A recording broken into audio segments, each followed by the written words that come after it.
দীর্ঘদিন রাজধানীর এবারকেয়ার হাসপাতালে চিকিৎসাধীন থাকার পর না ফেরার দেশে পাড়ি জমালেন বিএনপি চেয়ারপারসন বেগম খালেদা জিয়া। মঙ্গলবার সকাল ৬টায় তিনি শেষ নিঃশ্বাস ত্যাগ করেন। ইন্না লিল্লাহি ওয়া ইন্না ইলাইহি রাজিউন। বিএনপি মিডিয়া সেলের ফেসবুক পেজে দেওয়া এক পোস্টে এ তথ্য জানানো হয়েছে। বিষয়টি নিশ্চিত করেছেন খালেদা জিয়ার ব্যক্তিগত চিকিৎসক ও বিএনপি জাতীয় স্থায়ী কমিটির সদস্য অধ্যাপক doctor AZM Zahid Hossain. BNP চেয়ারপারসনের প্রেস উইং কর্মকর্তা শামসুদ্দিন দিদার জানান, বিএনপি চেয়ারপারসন ও সাবেক প্রধানমন্ত্রী বেগম খালেদা জিয়া আর নেই। মঙ্গলবার ভোর ৬টায় রাজধানীর এবারকেয়ার হাসপাতালে চিকিৎসাধীন অবস্থায় ইন্তেকাল করেন তিনি।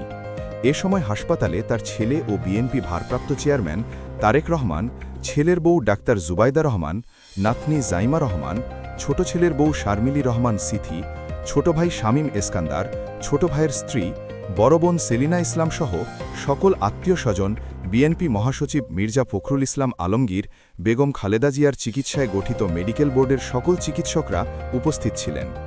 এর আগে সোমবার রাতে তার চিকিৎসায় গঠিত মেডিকেল বোর্ডের সদস্য ও বিএনপির স্থায়ী কমিটির সদস্য এজেডএম জাহিদ হোসেন জানান, বিএনপির চেয়ারপারসন ও সাবেক প্রধানমন্ত্রী খালেদা জিয়া অত্যন্ত সংকটময় সময় অতিক্রম করেছেন।